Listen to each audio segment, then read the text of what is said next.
have one at the right time standing near you, right? I have to defend myself. Yeah, what are you afraid of? I mean, what about it? What makes you feel like... About what, the knife? Yeah, about carrying a pistol. Oh, no, my hesitancy is the power of a 9 and the destruction. I'd rather stop someone, but I don't want them to die. I know that sounds terrible, okay? or it doesn't make sense. But I really, I'll okay, here we go, ready? I'll fuck up a bitch.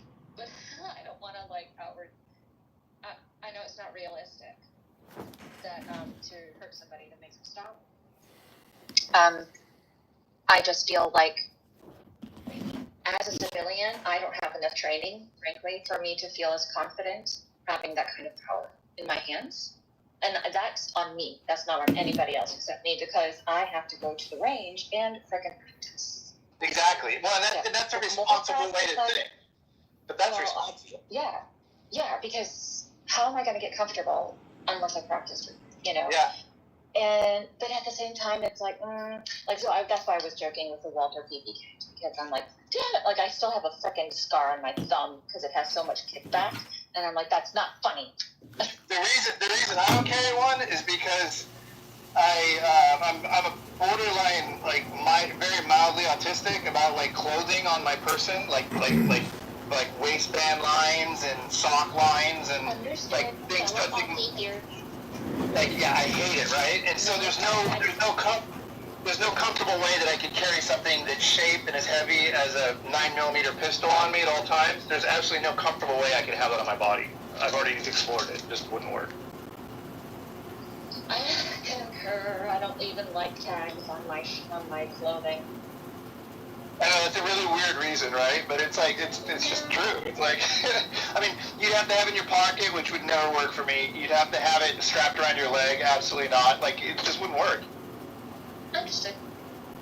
Well, that's why it was the convenience of the 22, and I saw there were so many of them. And, I just, The problem with the 22 is it has no stopping power. It's fine for target practice. Yeah. But the actual reason you would carry a weapon on you like that for safety, it doesn't provide you that. It's okay for murdering someone if you literally walk up and pop in the head with it. But as far as stopping power for somebody that had a rifle or something, it's not going to stop them. Understood. Okay, thank you for the discussion, because I'm trying to get myself more and more comfortable with something that folks. 38. A small 38 would do it for sure. Okay. Thank you. I have a. That would be to get a real pocket size, like a lady's version of the 38 or something, and maybe.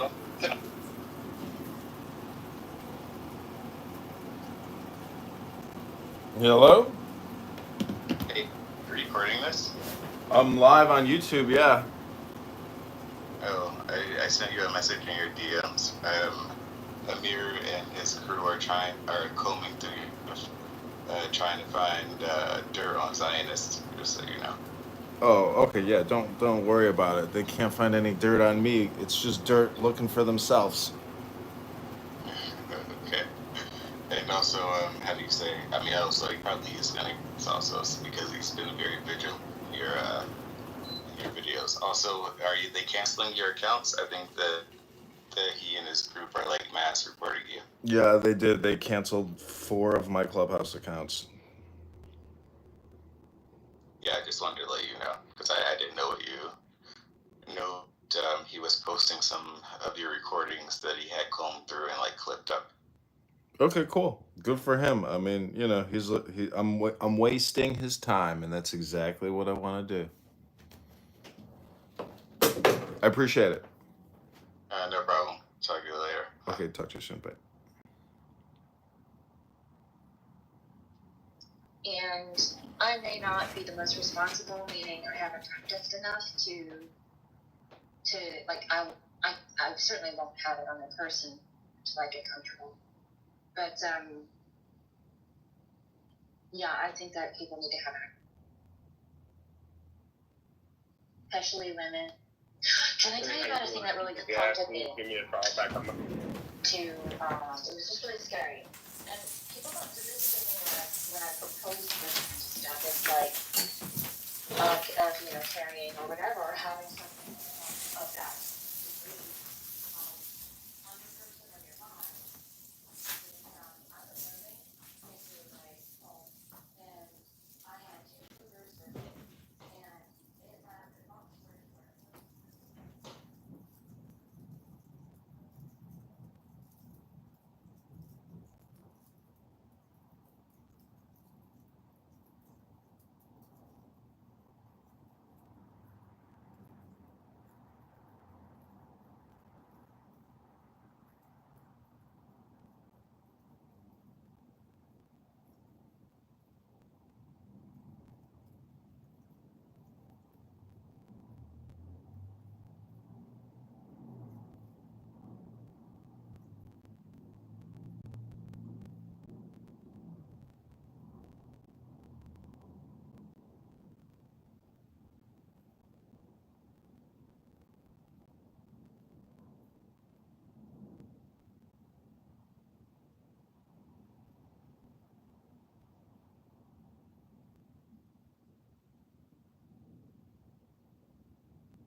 Blocking the walk channel, and there was a girl that was kind of in the area, and I was on the other side. But anyway, point is, she was afraid. She thought that I was just like blocking her in. I was physically intimidating, whatever. And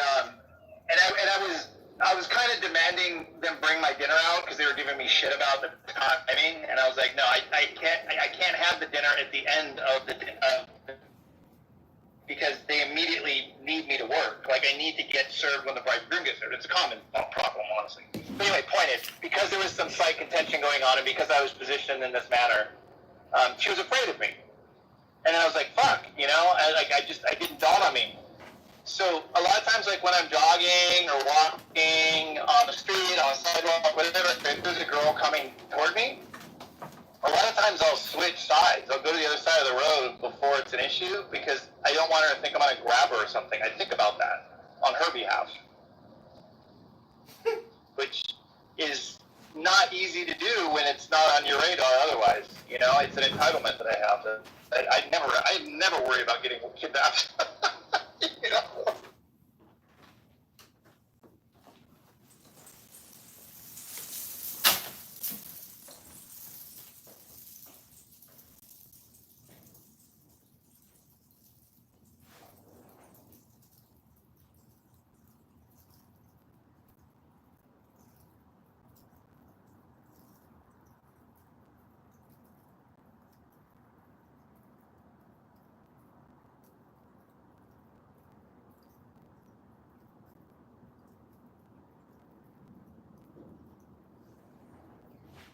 It also are you guys still listening? Am I still heard? I know it's quiet here for a reason, but everyone's gone. It also dawned on me, my daughter, who's 18 and super, super cute and attractive, half Asian, half white, so she's kind of unique in Georgia, to top it all off, which makes her even kind of more interesting to people.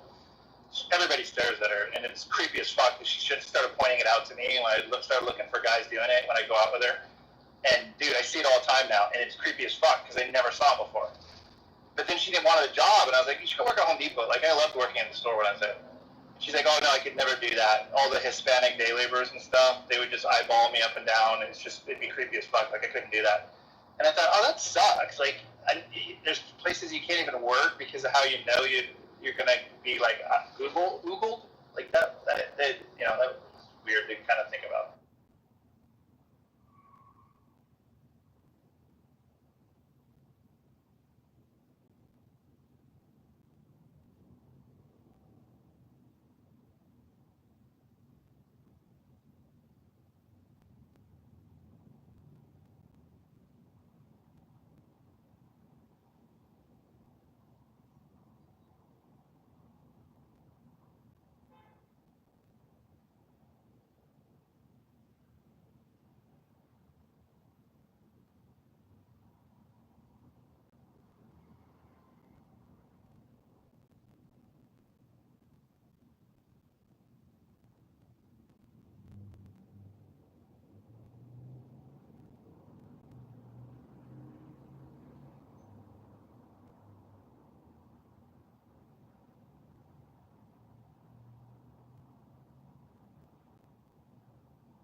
What's up, ladies? I love Mike Moon. I so appreciate him. I don't agree with him, but man, I enjoy listening to him.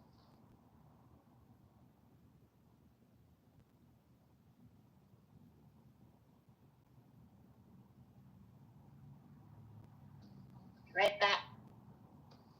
Man, I wish he was still here because I would love to like understand that way of thinking that you're gonna control the situation and that even the criminals won't have guns and like the whole utopia thing, like it's gonna be a meritopia, which is a great book, by the way. But it's just crazy. I'd love to understand that mind frame and that way of thinking. I'd love to understand the logic in that. Because I would join that society, but to assure that is impossible. I don't think anyone could come up with all the facts and all the rules you'd need and how you would assure that safety. It's impossible, and it's not the job of the government. And so that we even go through these conversations and these mental exercises, I don't understand. And maybe I'm crazy, but I don't think so. Well, you might be, but not for this reason. I'm driving, so I can't unmute much. So just to let you know, guys. No, all good. No, I just had to get that out of my head because I'm sitting there trying to understand how Mike would achieve his. And is he Canadian? I don't think so, but oh, no. Yeah, I think the point. I love your hair, Edie. I think it looks great. My hair. Well, wasn't it blue before? Oh, that was purple, but it was a filter. I do have it actually purple in like the back. You can't. It's not in that picture, but that all purple was a filter. It wasn't actually that color. So there. I'm back. I'm sorry. I had to go potty. It's okay. I think I'm being a good water drinker. Yeah, the guns being part of our Constitution, the right to bear arms, is too much a part of American culture where you can't, like, in Australia, they did taking the guns back in the 90s, but I think, I don't know who was talking, but said, yeah, America's different. I think that's true, and I think you can't achieve something like that here. It just wouldn't work at this point. The cat's already out of the bag. I think you can ban assault rifles, things like that just are nobody needs. No civilian needs that, but banning guns altogether I think would never work here. Well, and the threat of it, like I said in the chat, the threat of it over the last 3 decades has contributed to the largest buying of arms, like ever. Right. There's like, what, 3 to 4 firearms per person now? It used to be 2, and it's going up to almost 4 now, I think. Yeah, that's every person. Every person in the United States, there's enough for almost 4, I think. It's up to 3. per person, Yeah. for every single person.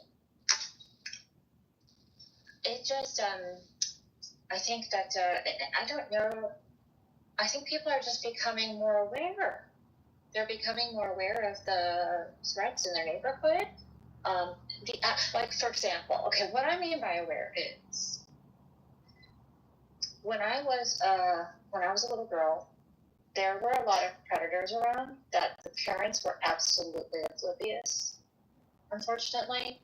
And because we grew up, I'm a Gen X, and because we grew up and now are no longer ashamed, or whether they have been tampered with or not, they know someone who has been, and they're like, that's ridiculous. And especially to the extent, even if it was just like 1 in, I don't know, 20 or something, but the ridiculousness that it's 1 in 4. And you know there's probably even more than that because of generous statistics. Let's just say, because I don't trust statistics. Anyway, I think people are becoming more aware now that there are dangers. There are more dangers. Like, there never was a thing called you could keep your porch door unlocked and everything would be fine, because the people who counter that, they're frankly they're no longer here to state otherwise, or they're too afraid to speak because I just feel like shame of being tainted. As a civilian, I don't have enough training, frankly, for me to feel as confident having that really existed in my hands. Kind of like the nonsense on me. That's not on anybody else except me, because I have to go to the range and would be. Exactly. Okay, No, that's a responsible way to think. Driving in a convertible down a road in Dallas. Yeah, because how am I going to get comfortable? That was just unthought. Like, you know, somebody would do that. Are you serious? But at the same time, it's like, so that's why I was joking with the Walter people. We have learned. Because I'm like, damn it, like, I still have a freaking scar on my thumb because it has so much kickback. And I'm like, that's not funny. The reason I don't carry one is because I'm a borderline, like, very mildly autistic about, like, clothing on my person, like waistband lines and sock lines and like things touching.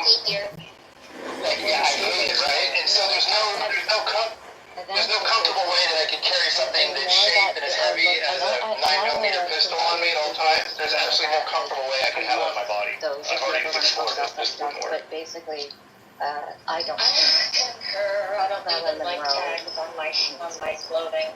Like, that was something that. I know, it's a really weird reason, right? But it's like, it's just true. It's like, I mean, you'd have to have it in your pocket, which would never work for me. You'd have to have it strapped around your leg, absolutely not. Like, it just wouldn't work. If we had to give them a tournament, Well, that's why with the convenience of 22, and I saw there were so many of them, and so, yeah, I just, I'm not. The problem with the 22 is it has no stopping power. It's fine for target practice, but the actual reason you would carry a weapon on you like that for safety, it doesn't provide you that. It's okay for murdering someone if you literally walk up top of the head with it.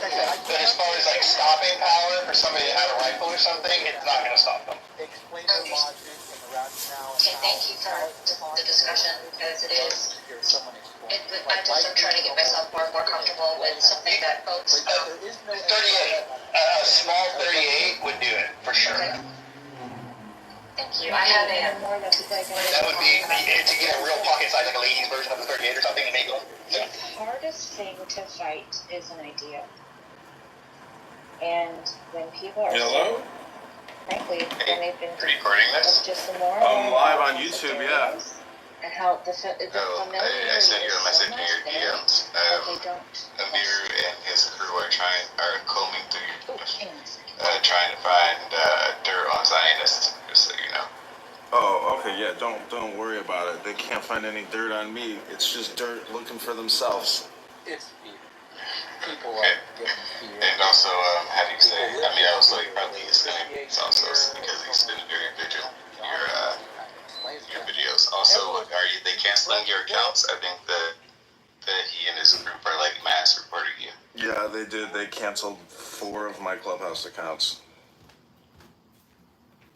Yeah, I just wanted to let you know, because I didn't know you know. He was posting some of your recordings that he had combed through and like clipped up. Okay, cool. Good for him. I mean, you know, I'm wasting his time, and that's exactly what I want to do. I appreciate it.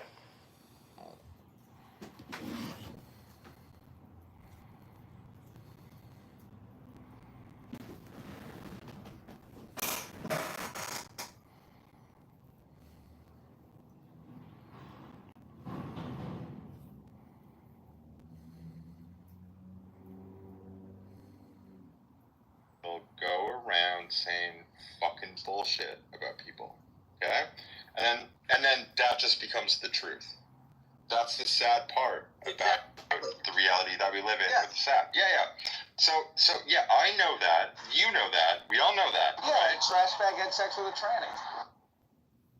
No, trash bag, you tried to have sex with a tranny and they turned you down. That's what I heard.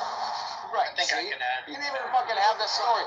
Anyway, proving my point. Let's move along. Yeah, exactly. No. Okay, real quick. And that's what the thing. The public opinion about someone, right? Like my friend, everyone knows his story, right? He's very open about it. But everyone has this perceived notion about this person. Yeah, but not everybody. I'm very open about it, but they don't all have the accurate version. They don't have the accurate version. You're absolutely right. But my point is that when you say something publicly on a public stage, not privately, right? Let's say you had an issue that I've doxed someone, and you came to me privately, much different. That didn't happen. So what actually happened is that he said this. Well, then on top of what happened 2 days ago, he says that in the morning. Well, then late at night, Pepe does a big room, right? And I know people's opinion about Pepe. Now, so Pepe was caught a doxer by JB. So then Pepe does a room. Well, I get a DM from someone. They go, hey, Pepe has a room about how he got caught a doxer just like you. And I was like, wow, that's so crazy. And Keegan, wait. To be honest, Wait. You're listening to Keegan. It's Keegan's turn. I made this room so I could get this off my chest, Ewan. Not for you to come on my stage, for you to interject on my stories. All right, continue. Don't get distracted. Continue. You're right. I do get distracted. So Pepe's room. So Pepe was in that room. I come on stage because I know some information about JB that I learned that day. Because someone came to me and said, hey, just so you know, JB's calling you a doxer, but he's actually paid for someone's personal information to then put on Clubhouse. An actual doxer. That's disgusting. And it's Monica, and it's been proven. Wow, that's horrible. What a horrible piece of garbage. I've had multiple people come to me and tell me the story about how JB paid for Monica's information, and then guess what? Doxed that information that he paid for to a personal friend of hers. Very, very sad story, but also disgusting, deplorable person to do that. So I go to Pepe's room and I say, Pepe, can I come on stage? Pepe said, yes, sir. I come on stage and I had only 5 minutes because I do not go on Clubhouse during nighttime. But I said, I got the DM. You know what? This is happening to me. I said, Pepe, it's funny that he's calling you a doxer. He's doing the same thing to me with no information. And actually, I have information about how he's doxed Monica. And then, so that was said, and then I left because I didn't have time to stay. But I wanted to be said, especially in a room that had replays on, so that people could listen back and go, all right, now we know this about JB. Because guess what? It's credible. I have multiple people who's willing to say this, and they're like, hey, I'm willing to say it on stage. I don't know where they are right now, but multiple people can collaborate with me and say, yes, this happened. So that happened. This would be a great time for you to respond. Well, so then that happens, and then today, this morning, JB said, there's an individual in this room who just came on. I don't know why he's in my room, because he called me a doxer. He said, you can either leave or I'm going to kick you out, and I don't want you in my spaces anymore. And I thought, wow, that's really interesting. I'm not here for yours. I'm not here for you. I'm here for your room, right? I'm not. It's just, you want to go with. I feel you. We're following moderators to rooms. No, we're following the room and what the room brings, not what you bring, right? Especially like this is not a house, but if it was a house like the masculine mansion, guess what? We're not always coming for sig, right? We're coming for what the conversation may bring, right? When I go to healthy debates, I'm not going for JB. I'm going for what the conversation's going to be. So I'm shocked that this individual is willing to call me a dog star on a public stage, and then when I do the same thing, he says, now you're not welcome in my room. Well, are we going to, like, where's the accountability here? You should be held accountable. Can I respond to that? Now, Ewan, is a great time. Now the room's been reset.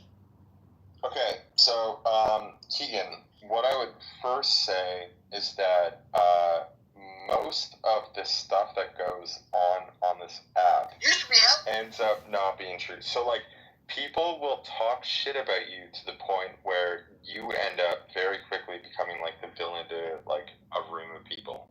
Okay? That is just normal. That's just what you're going to deal with. That's the sad reality of Clubhouse. I don't agree with it. I actually like the truth. I value the truth over everything else. Okay? With that being said, what else is going on Clubhouse is that it is a dying app where there's not a lot of users. No, wait, hear me out. Let me finish my point. Because I've listened to you. I'm just joking. Continue. Yeah. So it went from being 150 million users to downwards of 10 million. And I would say that most of those active users are probably from India or like some place like that. So our people that are like European or North American are looking at Clubhouse and saying, hey, there's not that much going on. So that's part of the reality. Now, I actually think that PP is kind of correct in his freak out because I agree with him to a certain extent, because what he's doing is he's not running rooms. What he's doing is going into other people's rooms and he's directly talking to them, okay? And the other content, quote-unquote, content creators that are on this app that are left, because most of them are left, are pretending that they're running big rooms when in fact they're not, because no one fucking cares. Okay? So, like, the reality of the situation is that this app is kind of not taken that seriously, and people are all causing shit to each other.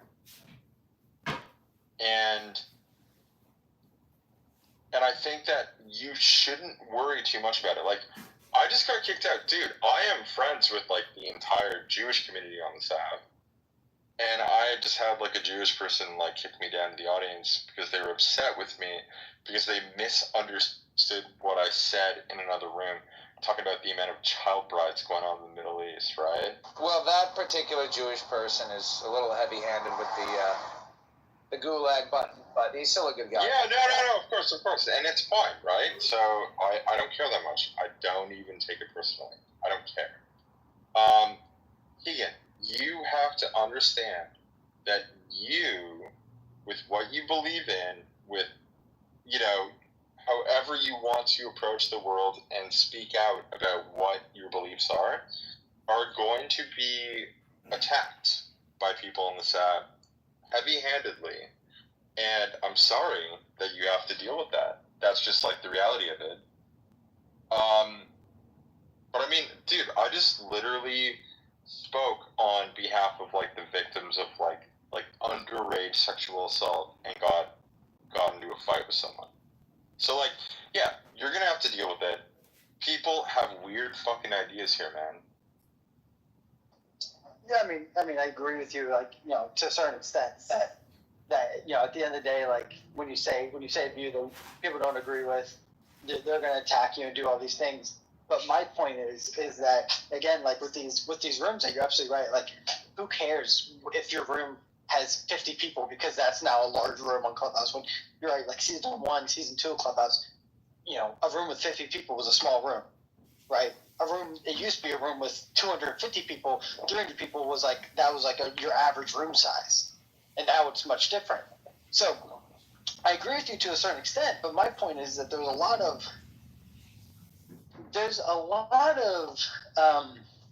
let me just say, individuals who will claim superiority over you because they're, not just the moderator, but they say that's out of line, right? As a moderator, they say, listen, a lot of people say, hey, listen, there's rules to a room, and then they'll say all the rules.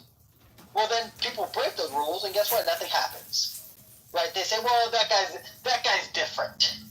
We hold that guy differently, or even as a moderator, I'm going to break my own rules. So it's like these standards. It really just does not make sense to me. Like it's the double standards. It's the hypocrisy. It's like, again, I don't mind that you don't like my views, and I agree with you. And like, if people were just kicking me down and kicking me out of rooms because of my views, I'd be like, I'd be annoyed, but I'd be like, all right, whatever. But people are kicking me down for things that they do, and then they're claiming, and they're creating. No, but that's what they're kicking you out for, dude. That's like the actual abject reality. They're kicking you out for your views. Well, yes, but they're using false information and defamation upon me on why they're kicking. Like they're saying, well, King's a doxer, he's not allowed in my room. Well, I'm not a doxer, so now people are going to go around going, oh, King's a doxer. No, I mean, I heard that whole back and forth. It sounds like you were just like caught in the fucking crossfire of it. It to me, I don't care about that. But sure, but even before the Pepe thing happened, I was being called a doxer, right? That's the point. Before the Pepe thing even happened, I was being called I was being called a doxer, which doesn't even make sense. I don't know enough of you guys to even be a doxer, or I don't even know most of you guys' information, like on just a Clubhouse personal level, to be like, I'm going to find out more about you, right? So that's what's shocking. And real quick, because I just read the chat, I haven't really read the chat that much. Mike says that is a lie. He didn't pay anyone for it.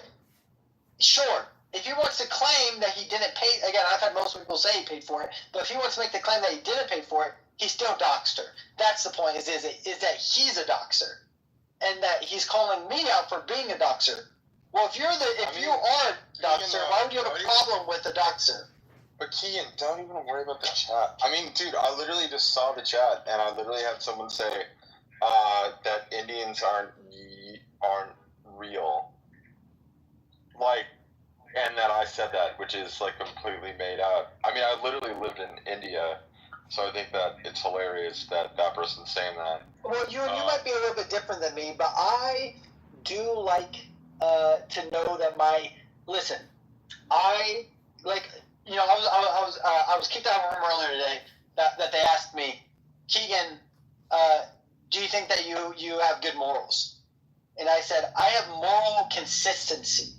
Whether or not my morals are good in your standards is your standards, but my morals are consistent. So when I am someone who believes he has consistent character, and then that character is judged, all I am is a man and what my character is. That's all who I am. You are who your character is, in my opinion. And so when that character gets... and I think that maybe me and you are just a little different, you, and I do care. And you say, well, don't, but I'm saying that's not who I am. I care about when people decide to lie. I care about consistency. I care about honesty. I care about, I care about hypocrisy. That's the things I'm going to call out. I don't call out anything else. People want to say the N-word. People want to say, that they hate white people. I don't care. I won't make any rooms about that. The only rooms I make is about this. Okay, Keegan, what I will say is that you are allowed to believe in what you believe in. Like, there's no one stopping you believing that. Most of the people that are responding to you are poor. You realize that, right? Like, you can tell. I'm poor. What do you mean? What do you mean they're poor? Who cares about that? You and I'm poor, and not everyone's rich. But they're poor as fuck, and they don't know how to respond to actual fucking ideologies or beliefs or anything like that. And if you're poor, then dude, get a fucking job. I mean, I think that's fair to say. I have a job. No, Ewan, I have a job. I'm saying that I'm poor in the ideas that I mean, my wife doesn't work, and we have a one income household. I mean, I'm doing my job. That's not don't worry about my money. All right. But saying that just because they're for, their opinions don't matter is really interesting to me. No, Keegan, the point that I'm making is that the people that, like, can talk about this stuff and be calm about it are living good lives, okay? We're looking at it and we're, like, coming into these conversations and we're looking at it and we're like, that's funny. Because it doesn't matter that much. And I don't think that you've been attacked the way that I've been attacked on this app. You can say you have, but I don't think you have, because you're saying that, you wouldn't... Oh, I've been attacked way harder than you are. Dude, I've been on this app longer than you have been. I don't know. I've been on since season 1. Maybe we just haven't gotten to know each other that well, but I've been here for a long time. And most people on this room knows who I am. But, I know. I've been in rooms with you, dude. Keegan, I know who you are. I've been on this app for so long that I fucking know who you are. Well, I'm just saying again, and I think this is just a difference in personality here. Dude, but we used to run rooms together. You used to be in my rooms, like, daily. Well, listen, and I mean, welcome back. And this is what Clubhouse has turned into since you've been gone. But it's true, though. It's melodramatic and might not truly matter in the grand scheme of things. And when I get off this app, I don't think about it again. But when I'm on this app, I like to be perceived a certain way. And I'm not being perceived the way I believe I should be perceived. I believe that others should be perceived in a different way. You got attacked, but you got attacked by someone. Look, I don't think that it was fair that you got called out on doxing someone. I don't agree with that. I saw the whole thing go down. I was in that room. I think that you should absolutely be angry about that. But what I will say is that you will be attacked no matter what on this app. Because this app is filled with people with borderline personality disorder, and also. Well, I do agree with you. This is an audio social media app that a lot of people don't get to talk to a lot. And I'm the same way. I live in a very small bubble with this very small community. Like all my friends are Christians. Everyone I interact with are a certain type of way, certain type of thinking. So I really enjoy being able to get out of that bubble and really see what people are actually talking about. And I've tried Twitter Spaces. It's different, and I don't like it. Clubhouse is where I've really grown to really enjoy. I use this as almost a podcast, way of and then also it's like a phone call. I think you should be able to use this app as a way to project your beliefs and everything. I am not against you doing that. I don't think that you should be silenced. You and I probably don't agree on a bunch of things, but what we would agree with is the fact that this app should be available to you to put out your own means, So you should be able to tell people how you're feeling, what you want to broadcast, okay? I think that what is going on is that people have told lies about you. I'll agree with that. I'm going to say that they were lying, and you got thrown under the bus. But do you know what the best thing to do is? Go ahead. Tell them to fuck off. Go into their rooms and fucking spam their rooms. Fucking start your own rooms like this, where they're literally if they come into this room, you get to have that debate, Literally, when I have people who disagree with me, I will either join a room or I'll go into another room or start my own room where those people are seeing the title and they don't agree with me. And they're angry at my title, so they want to come in and they want to make a point. I'm great with that.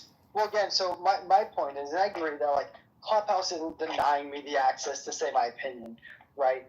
My point is that the public square has become very, very small because this app has become very, very small. I don't even think when it comes to American European users, and I'll say, and I'm gonna have to clarify because I don't think many of us go into a lot of mainly black spaces.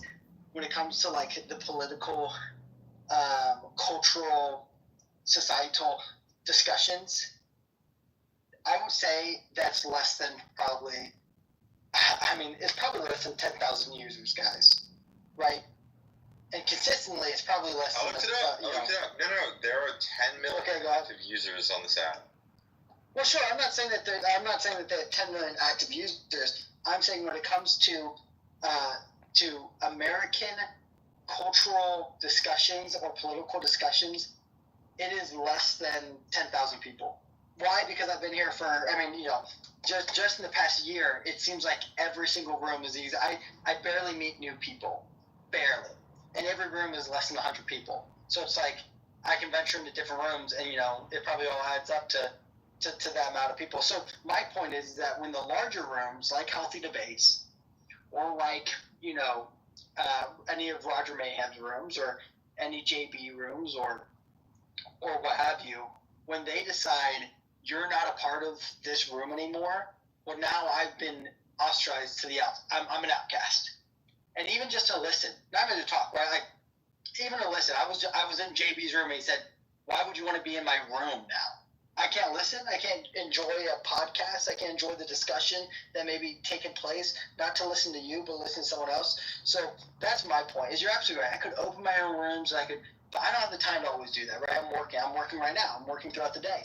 And so my point is that, like, these people who get to conduct and pretty much control what other people are going to listen to and consume will then create outcasts and say you're not a part of it, right? They've done it to Diogenes before. I know that you don't like Diogenes, but like they do it to Diogenes. They do it to they've done it to me. They've done it to a lot of people. I bet they've done it to you, Ewan, where it's just like, for some reason, John Kitover is such a good example. And John, I used to have a lot of issues with John, and I've realized, you know what? Clubhouse records every room. John recording every room is it's the same thing. Who cares? I used to kick John out because I'm like, John records rooms, but then I read terms and conditions. They're recording every single room. It doesn't even matter. So, but yeah, so I find it just, again, we're allowing pretty much like dictatorship, and then these people will say the reason why you're not a part of our clique, the reason why you're not a part of the public square, is because of something that I also do. And I don't have proof that you do it, but really, and it's just like, as you said, Ewan, the real reason is because they don't like you. They don't like your views. It's not what actually is being said. It's something underneath. Go ahead, Brock. I was going to say this earlier, but Anthony was in the room, but it was hard to kind of fit a word in edgewise, as you know. But yes, so whenever that whole grad room was going on, and then the spillover into masculinity, JB was modded up in there. And he's very long-winded, and so it's kind of hard to predict when the end of his sentence is, because it just keeps going on and on and on and on, like the Energizer Bunny.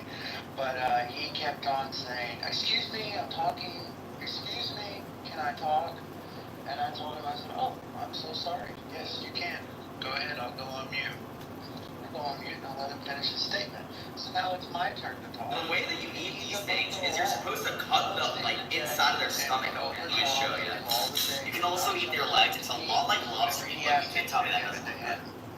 And that is the dictatorship you're talking about. Now that he's legless, we're gonna cut him open. It's like a little science experiment. Alright, now that he's cut open, the insides is what you're eating. So you see this yellow stuff? That's probably my favorite part. Is that like looking at like cheese from very creamy. I'm actually so stoked because there's a lot of it. like the big thing for me. The inside is the meat, like this stuff. You're gonna be eating this. Follow me if you want to see. Was that he was going after JB for like, I don't know, being a predator and stuff.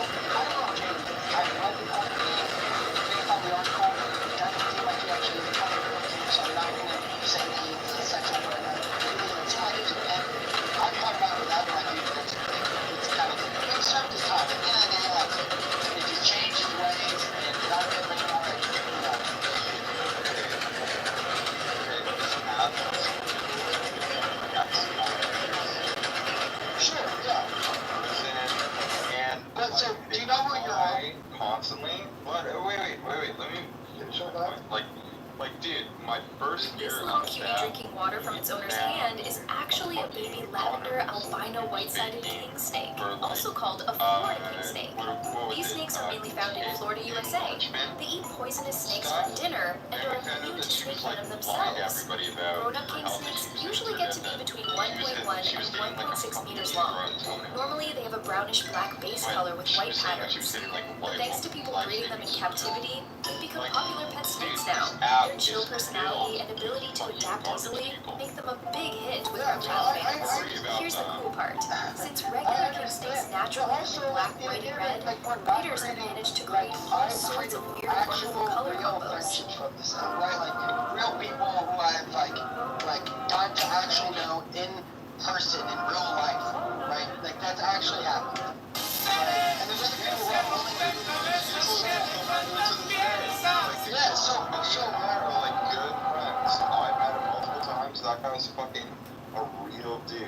I like David Bobadilla. A lot of people don't like him on the app, but then they meet him in person, and then they go, "Oh wait, this guy's like the coolest fucking guy ever." Yeah, so my point is, so those people, so the people that I actually really enjoy, like I don't enjoy JB, right? I never have enjoyed JB, but what I do enjoy are a lot of the people who go to his rooms, and I enjoy the conversation I have with those people. Now, those people aren't going to just come and venture into my room all the time. If I created a room, again, I can't do it every day. Sometimes, again, I treat this like a podcast. I just like to listen. And so, again, when you are decided that you are not past to these individuals, I just like, dude, I like, just because what? Because I decided to say that you're the dox. Like, all I've done, it's not like I said something actually egregious and disgusting towards him and said something about his children or anything like that. All I said was, you actually doxed someone, which he doesn't even, it's not like he's saying I didn't do it. Even throughout our DMs that we have together today, he never decided to say he didn't do it. He just was like, you are, whatever, I'm not going to read it all. But yeah, so that's my point. I understand you and what you are saying, and I agree with it completely, that most of these people are losers. Most of these people are crazy individuals. Like, I remember when Europa was on this app, I think he's actually back on this app, was like Hermes. That's, just so everyone knows, and it's not dogs, because most people know this about Europa. That man is an actual sex offender, a pedophile who has touched children. Disgusting, disgusting, disgusting. And you can go, do you even care? I do. If I found out that any single one of you have actually done something horrendous like that, where you've either harmed children or killed someone, you're not welcome. You're not welcome in my spaces. I think we should have some consistency and say that you're not allowed in around us. And so that's my piece. Mohammed, welcome to the stage. What do you have to say about accountability on Clubhouse? Go ahead. So I just joined, like I have no idea about what you're talking about, so I'm gonna wait. Okay. Keegan. All good. Wait. Can I go for a little Ewan, hold on one second. John, I know that John's been trying to get in, and then you of course can go. Go ahead, John. Yeah, I think it's funny that you hold an accountability room, because really this is another stirring the pot room. That's what this app is actually good at, is creating these dramas that feel like they're real, but it's just people all around the country just yelling into their phone at people because they've been conditioned and listened to what these people say, and they essentially respond either politically or they may respond truthfully. Sometimes they respond insincerely. But anyways, you can see the gentleman in my PTR. That's Brad. Many of you know him as Brad S. He makes death threats on this app, which is against the law, and I'll post the law in the chat that he's actually violating, and the terms of service that he's violating here on this app. But yet he has thousands of followers, and Clubhouse seems to have no problem with somebody who goes around making death threats quite regularly, that I have on video and audio recordings, which I have submitted to the Houston Police Department, the Houston FBI, and his employer and management team at the Houston Children's Texas Hospital. So this is what accountability on Clubhouse looks like. When you slander, defame, and libel John Kitover and the campaign to elect candidate Congressman Kitover, when we have contributors to the campaign like Mike Moon here right now, when you do that against John, an Army Service Connect disabled veteran and Citadel graduate, you've picked a fight with the wrong motherfucker in Chicago. And I can promise you the campaign will do everything we can do to sue you and wage garnish Brad S. So I hope he works hard, because his wage garnishment and lawsuit is going to help fund this campaign and take us to Congress. This is John. I am complete. Wow, talk about accountability to be had on an individual who deserves some accountability. Now, again, do I agree with doxing? No. John, I would say you should change your PTR. I do not believe in doxing. Oh, it's past that. We've actually sent the documents, the videos, to a law firm today who will actually be filing a civil lawsuit against Brad S. So we're there. Wow. Are you willing to say the firm or no? No, I don't want to mention the name of the law firm here on Club. I don't want to I don't want to dox the lawyers. Of course. Well, good on you, John, for someone who's willing to find legal ramifications, for someone who has done some egregious things on this app, It doesn't. I mean, I think if somebody doxes you on X or YouTube or Instagram or Clubhouse or TikTok, or I'm talking about slander, libel, and defamation, it doesn't matter where you do it. It's against the law. And when you make death threats on the internet, it's 100% well established that it's against the law. I will put it in the chat. Brad S. I don't know if he has a TBI from the war or what the fuck is wrong with him. He knows everything there is to know, just FYI, everybody.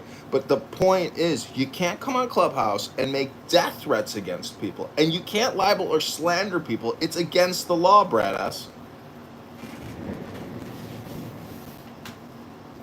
Well, thank you, John, for, I guess, taking that time to do it. I mean, I know that at times it can almost feel like you're doing a turkey chase, right? You know, you may never catch a turkey, but you're going to try to do it. So you go ahead. I know that you wanted to speak a little bit longer. Honestly, I lost my entire train of mind just listening to John. Well, it's okay. I mean, listen, John does make a true point, which is that whether I'm doing this in a truthful way, which I believe I am, and I believe I'm doing this in a sincere way, because I actually feel an emotional connection to this. This is a pure emotion here that you guys are listening to. This is potentially a triggering room, of course. I knew what was going to go on if I did a room like this, but I thought it was needed to be done. Now, do I think that it's going to trigger a lot of individuals? I hope not. I hope that there's not a lot of rooms afterwards. It's not my goal here. Again, my goal is not for clout. My goal is for consistency.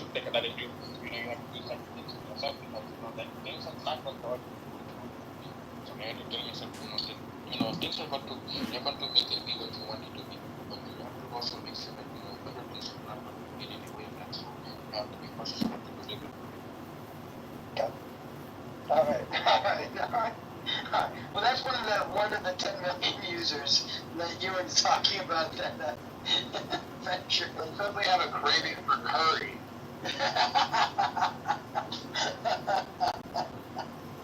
Oh man, that was good. That's a good. John, was that one of your accountants that came in the room here?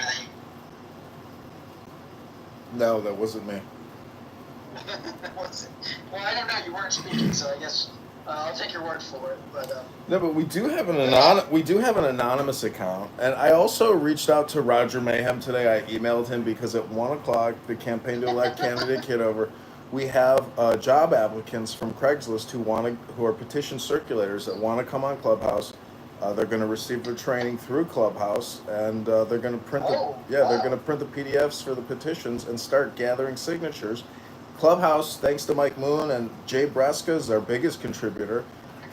We will be getting signatures and funding it all through Clubhouse. So I want to thank everybody here on Clubhouse who is helping us get signatures. Go ahead, BB. Okay, so I love Edmund. We all known Edmund for a very long time, a very, very, very long time. But Edmund, I'm sorry, it doesn't mean you can go around and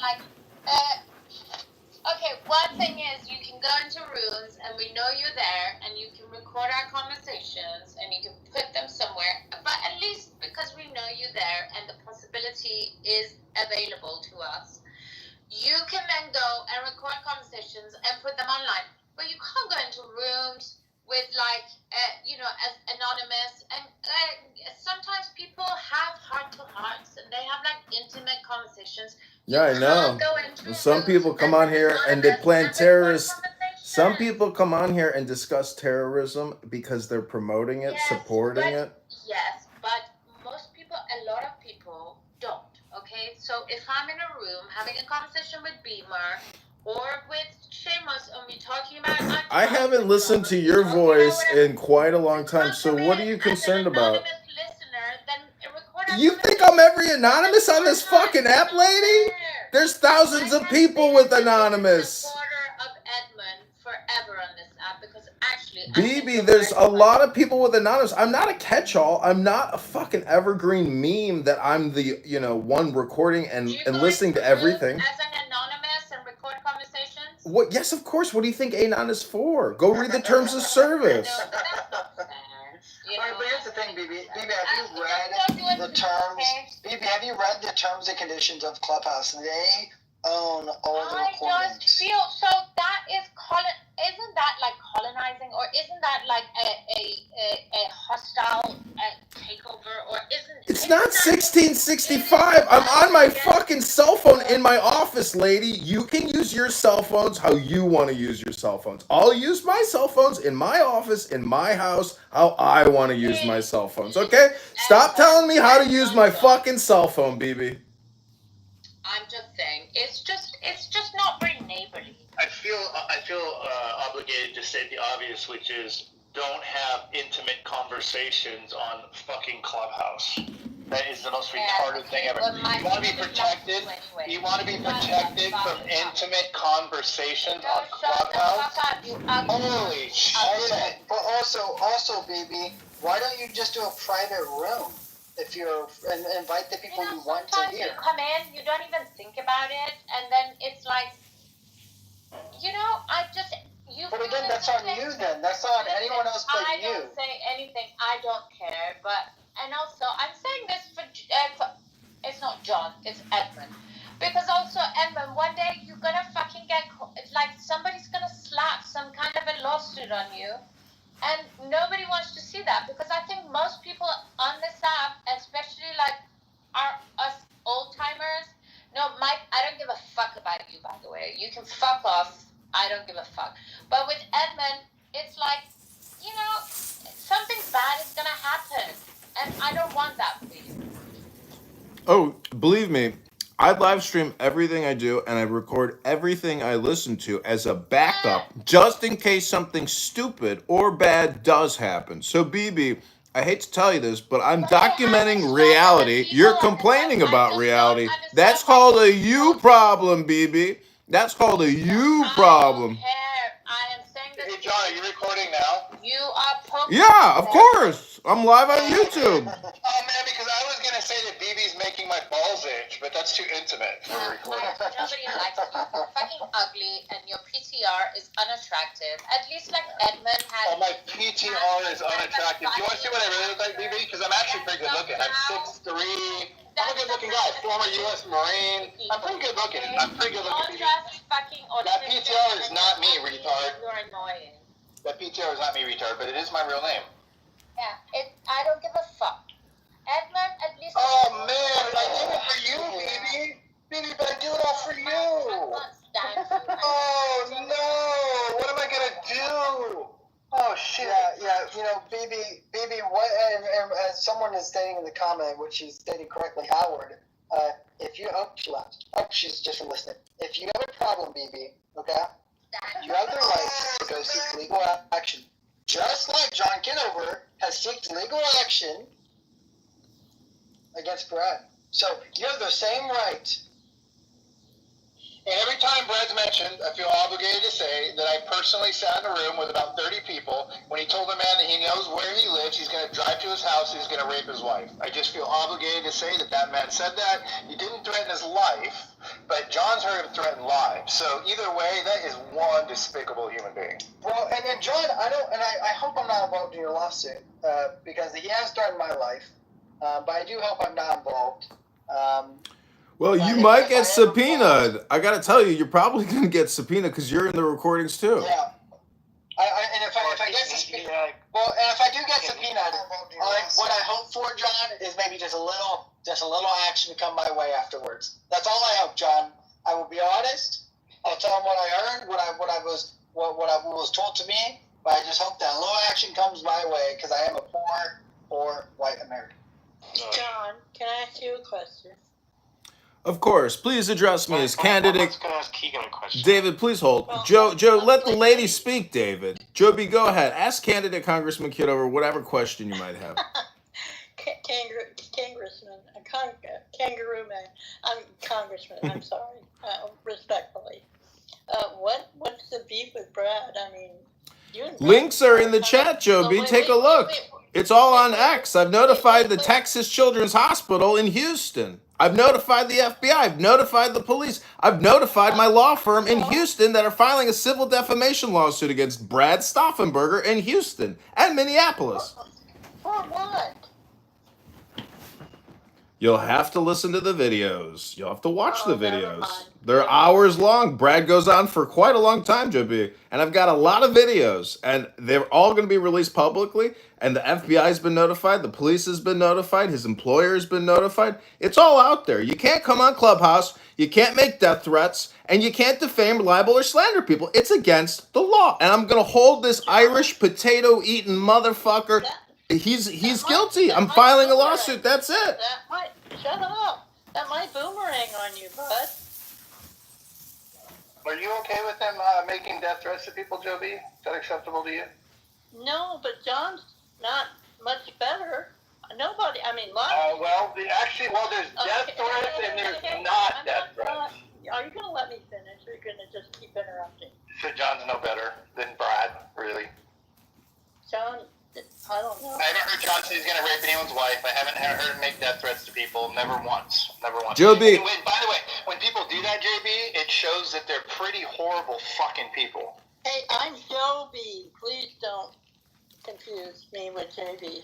Joe B. It means they're pretty fucking horrible people when they say things like they're going to rape people's wives and murder people. Joe B. You believe that on the app? Usually means they have a small penis too, and they're trying to be a man, but that's another thing. I know. Well, he was in the Navy, Mike.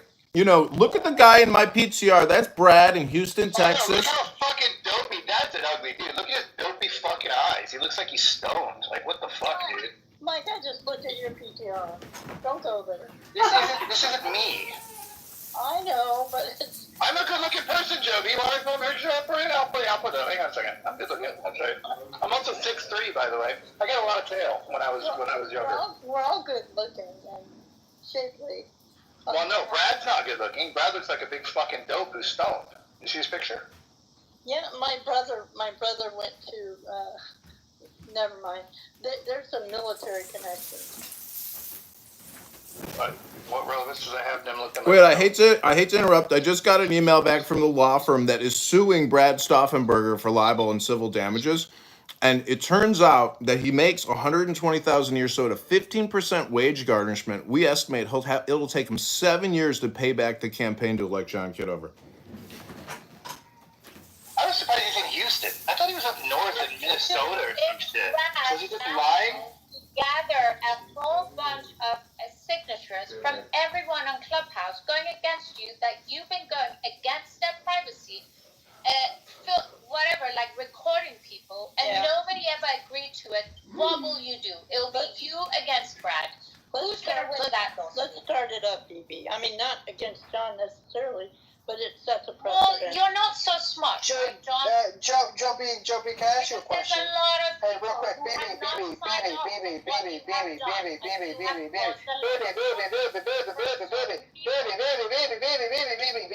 Joby, can I ask you in those hooker stockings on your PTR? Joby, can I ask you a question? But I do have some other pictures if you want to see how hot I am. Because you are... I'm curious, trust me. I totally believe it. Whoa. No, but Joby, Edmund, hey, God, calm down. What are you doing? Stop. What are you doing? You're coming to my stage and you won't shut up. Like 2 seconds, bro. So, Joby, you're friends with Brad S. Joby, what do you think of Brad not once, but now twice, claiming stolen valor onto actual men who served in our military. What do you think about that? I think this is a public open app and anything goes until someone gets sued. And if you want to be the first to set a precedent, go for it. But I agree with Bibi. If you don't like something, get a petition going that will get legislators involved. Period. But, Joby, you didn't answer my question. Do you think that that's a good man who claims stolen valor on two different individuals, and then those claims are proven to be untrue? I have not seen the proof. I have seen opposite of proof against it. I've seen proof that he is telling the truth through my brother, who is Scooby-Doo on this app and who worked with him. I didn't say he didn't serve in the gay Navy. I just said that he was accusing other people of stolen valor.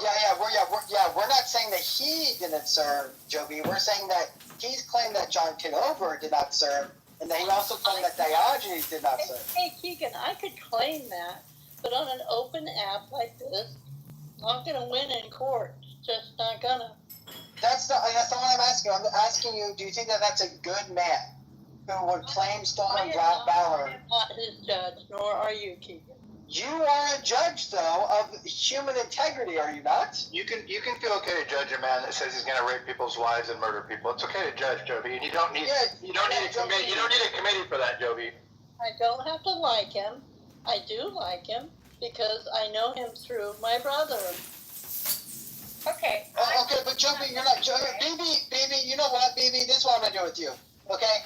I don't really know you that well, and you're God. Okay? You're making this room about you and John Kitover's fight. That's not what the room is. You want to take accountability. She's gone. People who aren't taking accountability are gonna be gone. They're gonna be shut away. We're done with these people. Keegan, let's point out that Howard down there with his fake ass PTR, whatever the hell he looks like, he put in the chat that if somebody has a problem with John Kitover legally, they have the right to sue him. That's me. Yes. So what I'm telling you is when I have a problem with you and I feel you've infringed upon my rights and you've broken the law, I have the right to redress that and sue you. So it goes both ways. And if anybody here wants to sue me for recording them talking their stupid shit on Clown House and putting it on YouTube, feel free to send the lawsuit and I'll countersue you. So have fun with all your lawsuits, everybody. But I appreciate John, and yes, absolutely. If you have a problem, but Joby says I cannot. That's not my place. But my point is, it's really interesting when you ask these people who are good friends with these individuals, and you say, hey, listen, this individual has done this thing over and over again, right? And they say, well, that's not my place to judge. Well, do you go through your whole life and it doesn't matter what people do? And you just go, no, it's not my place to... Like, no, we are a judge of integrity and a judge of character every single day. That's how we conduct ourselves. So why are we conducting ourselves completely differently on a Clubhouse app? If somebody in my personal life went to two different military men and said, you're committing stolen valor, and that was proven wrong, I would say that man is deplorable. That man is a liar. That man is deceitful. And I would not trust that man. And then on top of that, if that man said that he was going to go to someone's wife, or go to someone's house and rape their wife, or go to my house and kill me and have sex with my wife, I would claim that man's crazy and deranged and a psychopath.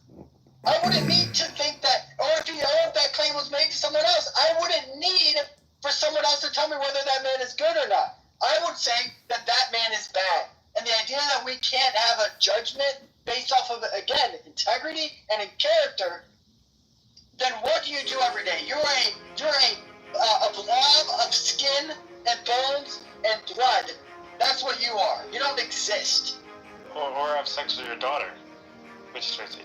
She did say that. He also did say, he has said so many things, not just to me, to John Kitover, to Mike Moon, to every single public person on this app, that he doesn't know what he says. So John Kitover saying that he's willing to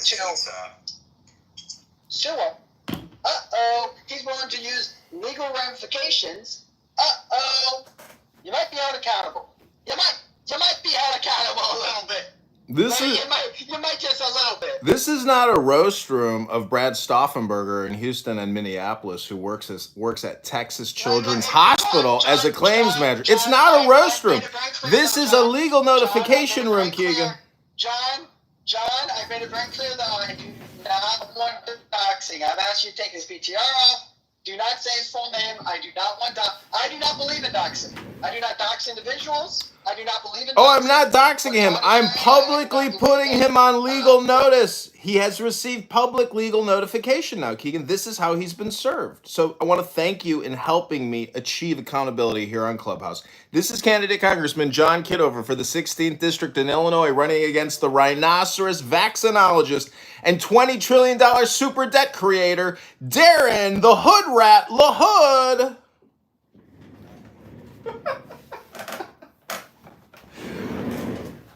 Gonna clip that one. Hey, isn't Mark Rice running?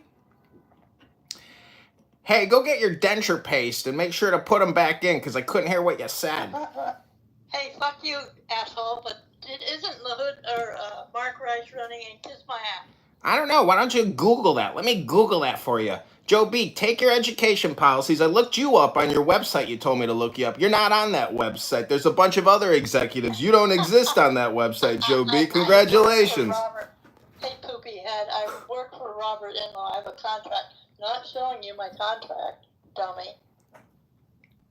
Okay, you stupid dummy, you dumbass, stupid ass. Go ahead, Joe B. Do whatever you want, stupid ass. You big pussy. You big bully. That's what I want to hear on this app is that. All right, that's all we need to hear. All right, but when individuals listen, I'm gonna kind of reset the room here because the man who has kind of created this, not really create this because this was gonna happen anyways if he never did anything about this. All right, here's a little reset for everyone who was not here. Last week, I was called a doxer. Don't know why, but randomly JB said, "Here comes Keegan. He's a young guy. He's a troll, but hey, listen, he's got a good head on his shoulders. But he's a troll and he's a doxer. He needs to fix that about himself. But other than that, he's a good guy." Right? I have a random stranger telling me I'm a good guy, but I got some stuff to fix. I'm a doxer and I'm a troll. And I thought, yeah, I'm going to let that slide down my back. I don't care. Then he makes a claim 2 days ago. Again, the same claim. Here comes Keegan. He's young. He's a troll. He's a doxer. But he's a good guy. And I thought, I'm not a doxer. What is he talking about? So then I decided to say, hey, I'm not a doxer. What are you talking about? And he moved on. He never said a word about it. He actually muted up, didn't say a word to that. Someone interjected, and then the conversation continued on. So then I was like, man, that's really interesting. Why is he saying that about me in a public room in front of a lot of people? Well, then someone reached out to me individually and said, hey, listen, it's funny he's calling you a doxer when he's doxed Monica. When he got Monica's information and doxed her. Now, I was told he paid for it. Supposedly, he didn't pay for it. Which I guess it doesn't matter if he paid or not paid. He still doxed an individual. He still reached out to someone to find out personal information about that person and then doxed her. I don't like that idea.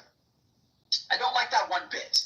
So then I heard that Pepe, I got DM saying, hey, Pepe's in the room. JB called him a doxer. And JB's going around saying a lot of things about him. And I thought, that's so interesting. He's going after Pepe, and he's going after me. That's so interesting because I'm going to be honest. This is stirring the pot. This podcast is called Stirring the Pot. I don't think I'm as aggressive as Pepe, but we're both called racist. We're both called all sorts of things. And so people will attack us and say a lot of things about us just because of the views that we hold. So, or that we're a troll on this app. So then, I go, Pepe's room, I decide I'm going to share this information. Hey, it's funny that he's calling you a doxer because he's doxed Monica himself. Now, I said some stuff that I've been told by the person themselves, and it's whatever, and I'm not going to share it again, but that he paid for it, but maybe he didn't. It doesn't matter. He still doxed an individual. It doesn't matter how we got the information. He doxed that information. So he's a doxer. It's funny that he's calling you a doxer. He's a doxer. So then I left the room because I didn't have time to be in a room at night. And the next day, or 2 days later, today, this morning, I go on his stage and he says, or I go in his room and he goes, there's a guy in this room who has called me a doctor. I don't know why you would want to be in my room. I don't know why you would want to listen to this conversation if I'm such a horrible person. He said, so either get out or I'm going to kick you out. And he said, let's do this private. So then I privately messaged him and said, hey, and I was honest. I said, hey, you called me a doxer, which you have no proof of. You said in a public room and allowed, and it was slander, allowed, other people's opinions to be set up on me. That is not true. Well, you yourself are a doxer. And his response was that you are playing victim. You wanted to be famous. You wanted to get some clout off of Pepe, and that's why you went in the room and said what you said. And you attacked me. Which is so funny because, again, he attacked me first. He called me a doxer first. So accountability on Clubhouse is really interesting to me because accountability should be if you do something wrong, people say, hey, you've done something wrong. But instead, what happens is if you're a big creator and you're liked on this app and you don't really hold really strong views about anything, right? You're just a blob of a person. Well, guess what? You don't get any hate. You get no smoke. You can say whatever you want about people. No one's going to say a word. Or they might just like you because you're kind of an attack dog, like Brad. And they just like that you attack everyone else and you just hope that one day that dog doesn't bite you. So you go, hey, that dog's a good dog because he attacks everyone else. He's a pit bull. But then when he attacks you, you're like, we got to put this dog down. So that's what's really going on, is that these large creators on this app, who are creators, quote unquote, there's no actual creators, who hold large rooms and are moderators, who can control the public square, and the public opinion can be swayed upon you, are truly the most double standard, hypocritical, and again, non-responsible, accountable individuals on this app, and I'm very, very done with it. And I'm a 26-year-old. I shouldn't be the one who has to say this. I don't think it's any kind of a come to Jesus moment or revelation or catharsis. Coming on this app and regularly making death threats to people and how you're going to brutally murder them is against the fucking law, and you can and will be arrested for it. Any kind of a come to Jesus. Yeah, it is that simple. It is that simple with one individual that we are speaking about. But again, these individuals who have been on this app since season 1 of Clubhouse, and when they first were on, they weren't that big, but as they continue to gain followers, they continue to do rooms by themselves, they got larger and larger, and it almost seems like they thought their popularity would never end. There was no accountability for what they've said to individuals. And again, all I want, just some apologies and saying I'm not going to do that again. I'm not asking for money. All right, John Kitover, I'm not looking for legal ramifications to be set upon this person.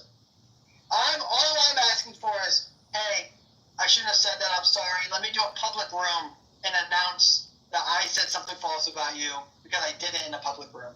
That's what I want. Hey John, check your message from the end of that channel. Well, and it's like when CNN does a article on someone, right? And they're completely wrong, and they're proven wrong, and then they have to resubmit an article. And guess what they do? The first article is a massive tweet. They do a bunch of coverage on it, and they get a bunch of people to listen to it. And then when they say, "Hey, we've lied," guess what they do? They do a private. They release one small little article on their website. Nothing is done. So it's really interesting that when people say, well, what are you trying to gain from this, Keegan? What are you going to get from this? I said, I just want a public apology because they publicly denounced my name. Wait, Keegan, I just want to let everybody know that I hope you don't think you're being manipulated in the audience or anybody else here on the stage emotionally. Because I want to let you know, this has nothing to do with emotions or feelings. This has everything to do with the letter of the law. When you come on a social audio chat app and you make regular death threats to murder, slaughter, and kill people in detail for hours, and people record you doing it, It is against the law. The FBI and the local police in Houston and in Minneapolis will arrest you for making death threats and going into detail about how you will murder people. You cannot do that. And I gotta tell you, the person in my PTR who works at Houston's Texas Children's Hospital, who's about to get served with a libel and slander lawsuit. John, this is my last warning on you. Okay, I can't make you change your PTR, but I can try to moderate you a little bit. You cannot say his full name and where he works. I know it's public information now, but that individual did not share that on this app, and I don't know, if I'm with him. So. I'm just trying to clarify the letter of the law here for people in the audience and all the Anon accounts who might be wondering what I'm talking about and who I'm talking about and when and where and why and how. It's all here on Clubhouse, ladies and gentlemen. It's all recorded. It's all put on 13 YouTubes, 2 Clubhouses, 5 X accounts, 3 Instagrams. It's all on the internet for all of you to go find and see. And the FBI and the Houston Police Department have the exact clips that they need. So fuck around, find out. Stop making death threats on this app and stop libeling and slandering the campaign to elect candidate Congressman John Kitover. Go to johnforcongress.com.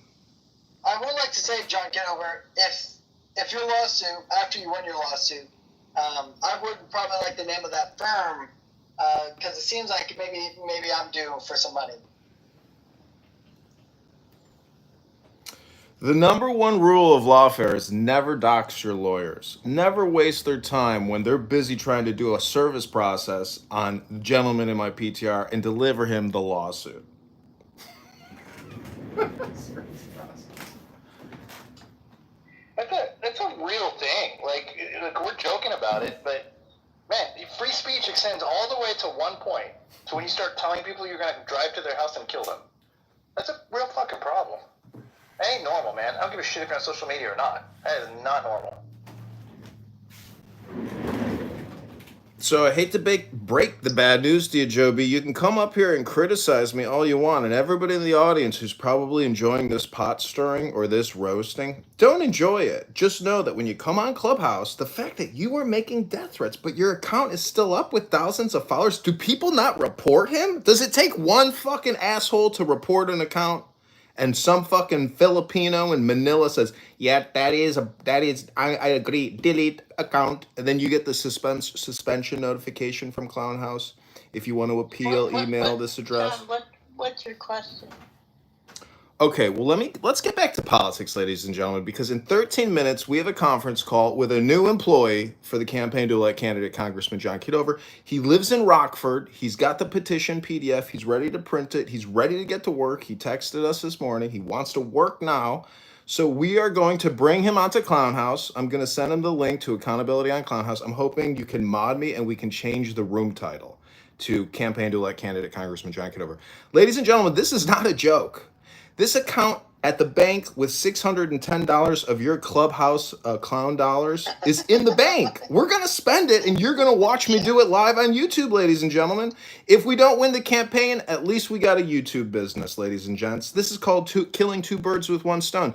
This is how a Republican capitalist does business, ladies. This is how you use the law to get to positions of power. You don't let people get away with breaking the law all day long on Clubhouse and make death threats against people. No, you report them to the authorities, ladies and gentlemen. That's what the campaign to elect candidate Congressman John Kitover believes in.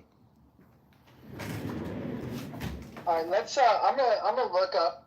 We're using ChatGPT, John Kitover, and we're looking up. Can you make threats? We're gonna look this up. Let's see what ChatGPT says. Joe B's not impressed with your measly sum of $610, John. She's a big spender. She thinks it's not very much money.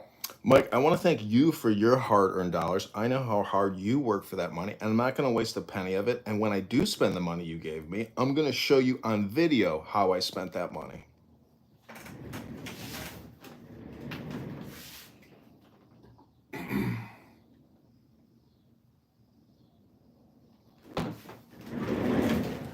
I tried to give you a clap, but I've maxed out my It shouldn't take videos. Okay, here it is. John. John's absolutely right. I don't know why Joe B's in the chat saying that they can't do this. Criminally, number one, if you threaten to kill or seriously injure someone online, it can be prosecuted as a crime. In U.S. laws, they do vary by state, but nearly all 50 states say that making threats of death and seriously bodily harm is a felony if the victim reasonably believes the threat could be carried out. Even if you didn't mean it, intent isn't always required. Just the act of making the threat and causing fear can be enough. Now, in this day and age, who the hell knows what's real or not? If someone says that, there's people all day long that just shoot up a fucking place, and everybody's like, "Well, I didn't see it coming," like a bunch of fucking retards. Like, if somebody goes out and says that shit, you got to take it serious in 2025, man. So in a civil, real quick, Lucifer, I gotta finish reading this. So for a civil case, the victim could sue you for intentional infliction of emotional distress or harassment, especially if they can show the threats cause them fear, anxiety, or damages like therapy costs, loss of work, or moving expenses. In some cases, victims also seek restraining orders or protective orders, which can carry legal penalties if violated. So, John Kitover has a pretty strong case. That sounds like a slave owner filing for a grievance. Wait, Keegan, I got it. Lucifer, please, Lucifer, please, don't interject into this conversation yet. Lucifer, please stop, Lucifer. I can't put Lucifer on this recording, Lucifer. I don't want you in the legal documents. You don't want to be involved in this lawsuit, Lucifer. Listen, Lucifer, hold on. Hold on. I'm quoting Pepe here. Hold on. Okay, that quote's for Pepe. Hold on. Okay, so we just got an email from the lawsuit suing Brad. Brad S. I won't mention his last name because we don't want to dox the man in my PTR. This is what they just wrote us. You're not going to believe this. It is illegal to come on Clown House and make death threats, as you've just heard from Keegan. Sorry, I'm not at the letter yet. But the point is, ladies and gentlemen, You had me on pins and needles, man. Listen, there's a lot of people in this room. Look how many Anons. This is the biggest Anon audience we've ever had. We got 5 here. Okay, so in 8. Also, John, I'm so sorry. I do not want to interrupt you. I actually thought that you were Baby Pepe, but you're saying you were not Baby Pepe? No, this is. Listen. I'm totally transparent. You guys can go to my YouTube live anytime you want and watch what I'm doing here on this app. And the fact of the matter is, this is my only Clubhouse profile right now. You enjoy Baby Pepe. Go ahead, continue. Okay, so go ahead. Well, actually, I don't want to give the floor just yet to you. But ladies and gentlemen, you cannot come on Clubhouse and make death threats. You cannot come on Clubhouse and make libel slander when people record you doing it. It's so stupid to do that only the man in my PTR is stupid enough to do it. So I don't know who this stupid person is, but take a good look at a stupid person. If I were to create a Clubhouse dictionary under the letter S, this stupid person would be pictured right there in my PTR. His name is Brad S. We won't mention his last name. But the FBI and the Houston Police Department have been notified and have received audio recordings of Brad S. making death threats. Now, whether or not the government is going to take action and bring accountability, well, I hope at least the management team at Texas Children's Hospital enjoys the videos and recordings as well. They have been notified on X across multiple accounts tagged at the Texas Children's Hospital PR, the public relations. They know who he is. He's their claims manager. He works with insurance companies and sick children.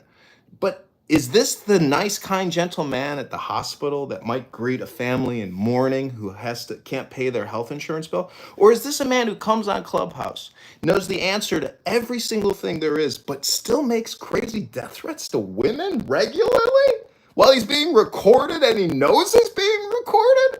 So, ladies and gentlemen, I don't know who this stupid person is, but if there was a Clubhouse dictionary with the letter S, this is where this stupid person would be. Well, you don't think it's for the person that's filing the claim. that's showing their fragile ego. You don't think that it exposes a fragile ego?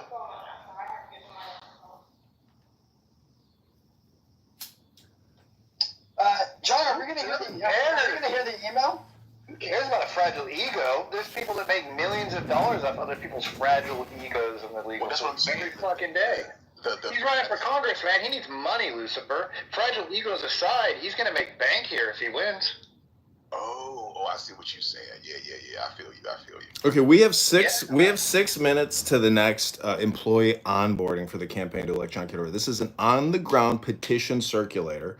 I'm going to introduce him to you all. His name is Joe. I have not spoken to him on the phone yet, but he has agreed to download the Clown House app, and he's going to come to this room. So if you can mod me, that would be fantastic. If you listen, but we can use you. Hold on. Keegan, you can still. You don't have to mod me, but I do want you to change. You can trust Congressman. Keegan. Gentlemen. Lucifer says it, you're good. We've got 5. Okay, I know we're good. We've got 5 minutes though. I want to, gentlemen. On the left shoulder currently. Gentlemen, I want to curate the experience for the onboarding of this employee. So if we could change the title, and I'm going to change my PTR. Okay, here we go. I'm going to change the room title. I'm going to change my PTR. This is content, Keegan. Good decision making, buddy. This is a room reset. I think we've done enough of accountability on Clubhouse.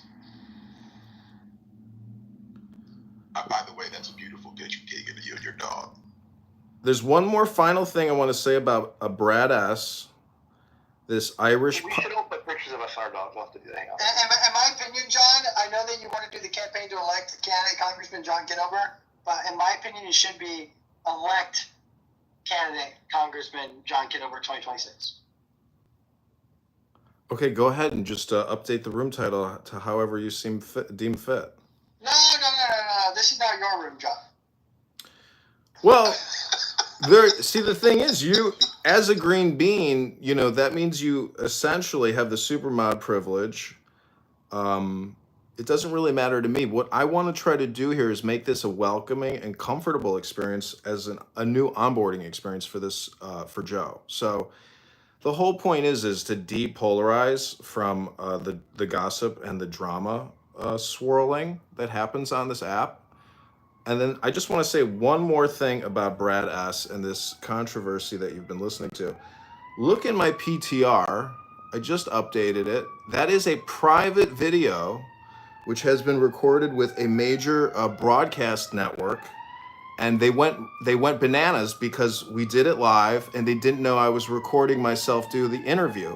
So yesterday they demanded that I make the video private or delete it. So I made it private, but in the chat you can watch a video which has been put to private on legal demand and notice from a major broadcasting network. Then the final thing is in my PTR you can see my Army active duty badge as a second lieutenant with a top secret SCI security clearance, and that badge I still have it. Anyways, the whole point is. Is that a picture of you, John? You're a good-looking guy, man. Yeah, that's when I was a second lieutenant at Fort Huachuca, Arizona, on the Mexican border. I want to tell you a border crossing story. So one day, I see these two Hispanic gentlemen with straw in their hair, dusty as could be. They look like Marty McFly, with their life preserver jackets on. And I was like, ¿qué pasa? And they're like, necesito agua. They were like dying in the desert in these mountains that I was hiking in on Fort Huachuca, Arizona. So I walked them back to our hotel and I give them some bottles of water and some pretzels. And sure enough, they were illegal border crossers who happened to walk onto a U.S. Army top secret military facility through a mountain range. And, so I don't know what happened to those Hispanics. I didn't want to ruin their life because to me, they weren't carrying drugs. They nearly died. I was like, I don't want to ruin their day, man. I'm not calling the cops on these guys. That would be some bad karma. So I hate to admit, as a candidate congressman, that I may have released 2 illegal alien Mexicans who nearly died in the mountains into Arizona. I just wanted to admit that to everybody. What a story. I like it too. Hey Keegan, we share a golden doodle, man. Mine's a labradoodle. Oh, okay, fair enough. Yeah. He took the 2 back to his hotel and gave him pretzels and water. John Kitover. Vote for John. He's a cheap ass congressman. Okay. Pretzels and water. Would you call that a sanctuary apartment, John? These guys were so close to death. And you know how stupid I was? I thought maybe they were from Spain and not Mexico, and they were soldiers that we were training.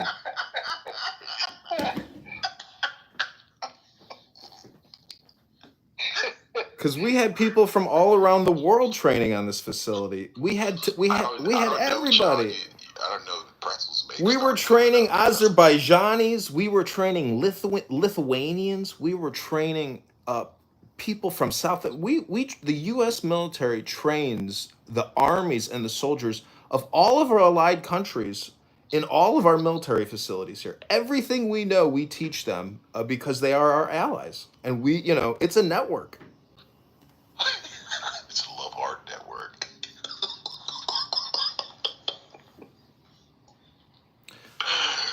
Now, John, it is 2:00. Are we getting a campaign call? We are. I'm gonna send him the link now. His name is Joe. I've never spoken to him. Please, everybody, practice all decorum and be polite. And you can be transparent with him because, I believe that he can actually do fundraising for the campaign. And I think this is like the way into the campaign is to try to essentially force somebody to be involved in an immediate campaign fundraising money bomb. So he has received the link. That's my terrible website above with the Clubhouse logo, actually. And you can go to the blog section, and then the first post, there's a link to the antidote, and I can post that as well. But if you do want to donate to this campaign, the money will be spent live.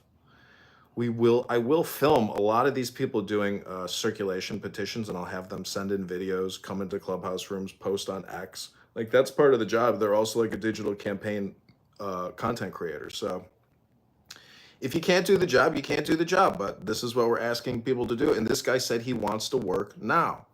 So any man. Now, John, I don't want to cut you off, but so does he know he has to be here at 2, or is this like at 2:15, or like? No, he knows. Right now is what I'm saying. No, he knows. He's got the link. If he shows up, listen, this is what our last text messages are. But is he late? Is my question. So right now he's late. No, give the guy 5 minutes, for God's sakes. He just got the message. He just got the text. You got to give him 5 minutes. I was always told that if you're on time, you're late. If you're 5 minutes early, you're on time. This is a show. This is a show over here, Keegan. I'm the one doing the production over here. Yeah, Keegan. Is this like a racist thing? Is that what you're saying?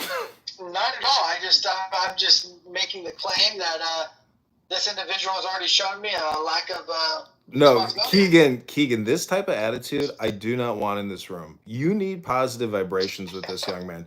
Please. Keegan, you're gonna kick from your own room. Yeah, Keegan, the whole point of this is a freshman in college or a fresh, private in the Army. This is somebody coming into the campaign who has no idea that there's this entire, backdrop to the campaign, but he can help fundraise right now. Listen, I hate to quote Kanye West in Keegan's room, but I want to quote Kanye West because I went to a Kanye West concert, and my friend, or I bought a CD, and in the dust jacket, I'll never forget the most insane quote I ever read by Kanye West. He said, "If you can't be used, you are useless." Type shit. Ladies and gentlemen, if you can't be used, you're useless. That's a direct quote from a dust jacket in a Kanye West album.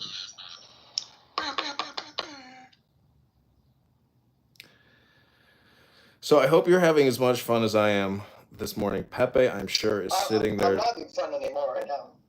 Well, listen, the point is, if this guy doesn't show up, he doesn't show up. John? He's not late, man. I sent him the link 2 minutes ago. It's 1:04. Give him to like 1:10, basically. The guy's never used the app before. He doesn't even have a profile, for Christ's sake. Okay. I don't know. Right. Keegan has a point though. Keegan, like, you do have a point though. Like, what does that say when he's late? What does that say about that? Well, now, if anything, the implication hasn't put onto John. John, why are you not more organized? Knowing that he was supposed to be here at 1, you didn't send him a link to 1:02. Well, I'll be honest with you. I was up last night till about 4 in the morning working, and I got up at 10 o'clock. So for me, I'm still just finishing my coffee, and this is the afternoon early show. So I go, 18 hours a day on this app. But John, I'm worried. You as a congressman, if this is how you conduct yourself, I'm worried. I hate to tell you this, Keegan, but this could be the future of communication. And I got to tell you, having worked, for Google, for Microsoft, for the Treasury Department and the IRS, and working in the U.S. Army, this is the quickest and fastest way to organize and to communicate transparently. It's a free conference call. And so in the chat, you can watch a private video, which releases tomorrow with a major news network, where candidate Congressman Kitover talks about economic philosophy and theory for about 45 minutes, about taxation and debt, about war and vaccines. It's a private video. I was told to make it private and unlisted because the main publisher who did the interview claims that they own the copyright. So now we have a copyright dispute about a video that I shot on 13 phones, and you can watch the primary phone, my best phone, my new phone, and you can watch this 45-minute interview. If you think any of my ideas are good, let me know. But I do know there are some errors that I made because I re-listened to this 45-minute podcast with a major news network. I may have said billions and not trillions, meaning that if we cut Medicare, Medicaid, we cut it by $1 trillion, not by 1 to 2 billion. I think I made a numbers mistake there in a segment. So anyways, I hope you're all enjoying this. If Joe is in the audience and you raise your hand, you can come up and Keegan and I will onboard you onto the campaign to elect John Kitover. Now, Keegan is not a part of this campaign. He's merely decided to co-host this event. This is as if he was doing a signature, a petition, a luncheon or breakfast or dinner. He's hosting us. He's just the host. He's not involved in the campaign. He merely contributed his time to helping organize this conference call with you here in the audience right now. So thank you for being here. Go to johnforcongress.com. Look at my website and look at all the towns. Peckins. Have you ever heard of Peckins, Illinois? Have you ever heard of Bloomington, Norma, Illinois, Peoria, or Rockford, Illinois? This is a sliver of Trump country in the heart of Illinois. There are a lot of Republicans there. 85%, 95% people vote Republican. You should see the other guy running for Republican governor now. Keegan, you're not going to believe what the other Republican candidate looks like. It's to me, he could fucking win. What's his name? He's got a very complicated name. I think he's, either on the spectrum or he is an artist or a farmer. And just I think he's a legit, see, the thing is, you're going to have to judge by yourself because I don't want to be cruel to his fashion style because I think they're very artistic photos. Anyways, you'll see. Maybe I inspired him to run. Probably. Are you putting it as your PTR or are you going to give us his name? I'm going to have to Google this one. Oh, wait, I can just Google my name and he shows up. Mm. So it's on ballotpedia.org. This is ballotpedia.org. I wonder if you Google his name, does your name show up? Because that'd be not good if everyone can Google you and he shows up. That's not good for your campaign. Oh no, it's good. This is all good. I see, Keegan, I don't believe in censorship. I want to get to know people. I want to really look at what they post online. I want to know what they think about. I want to know who they're connected to. I want to know everything about everybody. So the point is, his name is Garth Gouletti. Keegan Brad S is open the room. Okay. That might be a response room to the campaign to elect candidate Congressman John Kitover. But David, thank you very little, as usual. Yeah. With all due respect, kick 'em. Go ahead, David. Tell us how to kick somebody. Oh, David got kicked. Who would have guessed? Okay, so No, I didn't kick him. You kicked him? Don't kick him. I didn't kick him. He left, or he moved. He moved himself to the audience. Don't kick anyone, John. I didn't kick anybody because I think David adds spice to the show. So, anyways, let me pin the link to this guy Garth Gulletti. If people in the audience would like to contact him and try to invite him to Clubhouse, please do so. His name is Garth Gulletti. Yes, this is what we need. An official political debate between two candidates. I agree. Wow. I agree. I've been trying to get Scott Kent Jones. Wow, this individual. Look at those photos. What's the name of that movie with where he does the dance? Well, what about Darren LaHood? And that's the only other Republican. There's 3 Republicans running here, John. I know. Look how many Democrats are running now.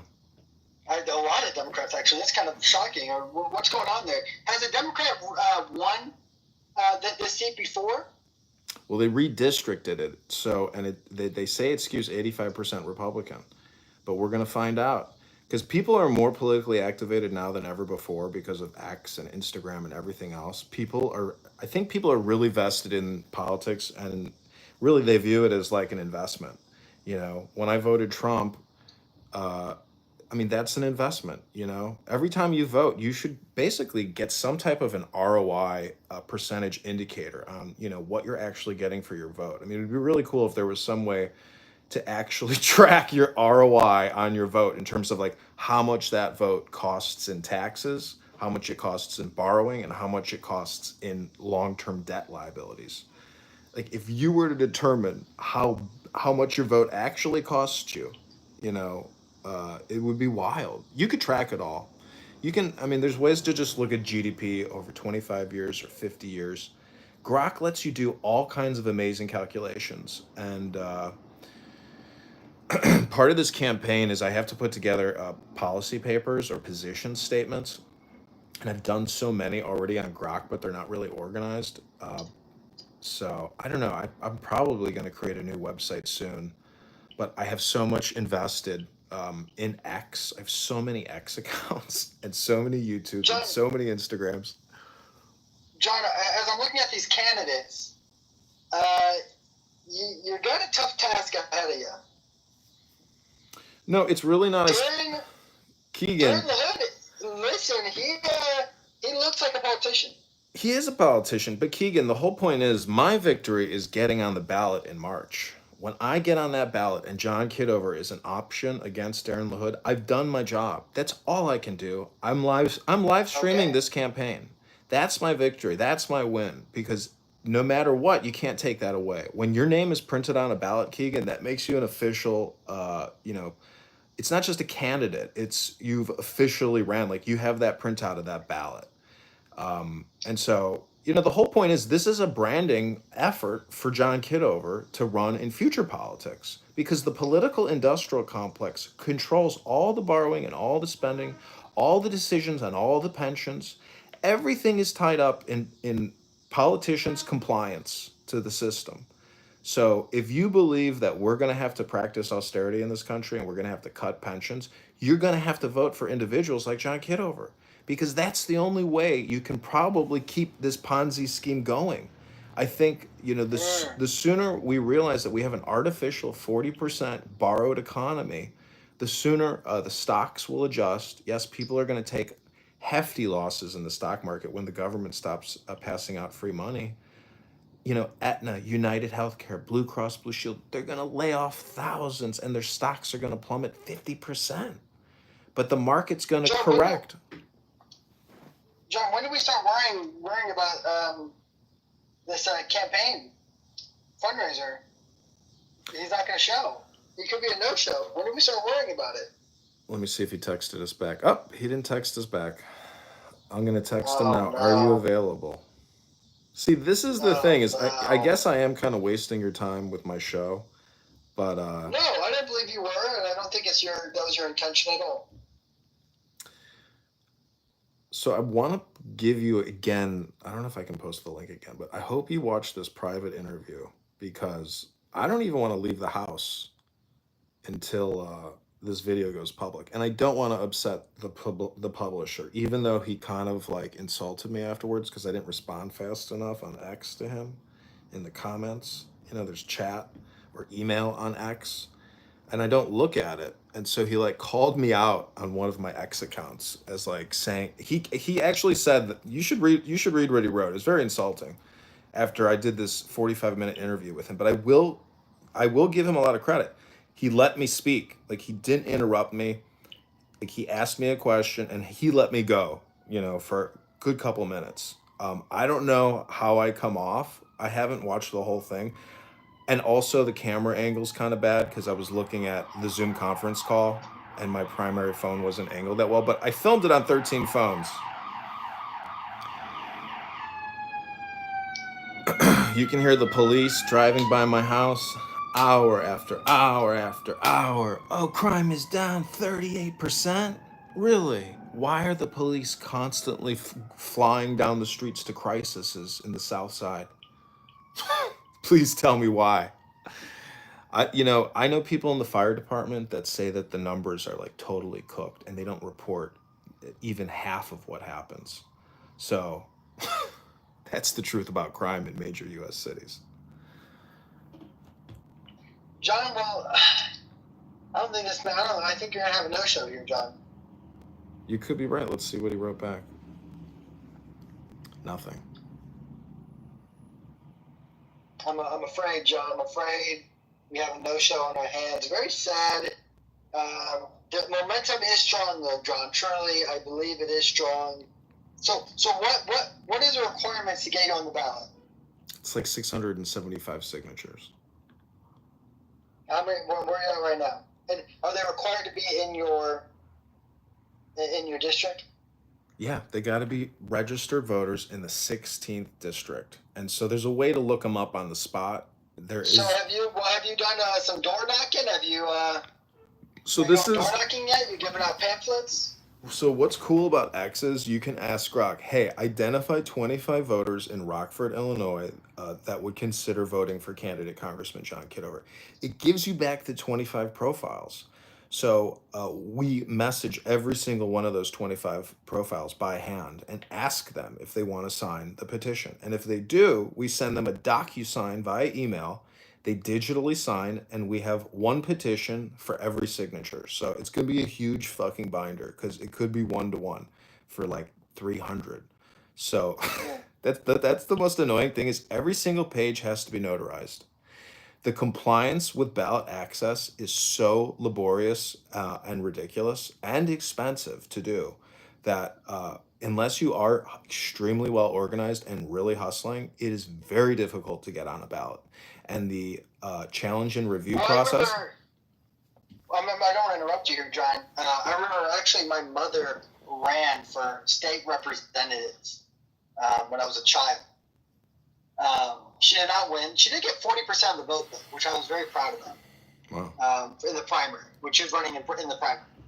Very, very proud of her trying it out. But I do remember as a little kid going door knocking, she was utilizing her children as being cute little representatives. And we would go knocking. It was Keegan Toy, I think it was, I don't know what year it was, but freaking knocking on doors, will you elect Mom Keegan? And, wow. So you and Marshall Rankin Stankin do have something in common. No, did he do that as well? Yeah, Marshall Rankin Stankin from Texas, that fake ass Republican. He claims he knocks on thousands of doors. Meanwhile, he can barely walk. That was against my will. Listen, Marshall Rankin Stankin has been one of the biggest annoying thorns in my side. He knows my voice, so if I try to change my voice, he goes, "That's Edmund Keckham."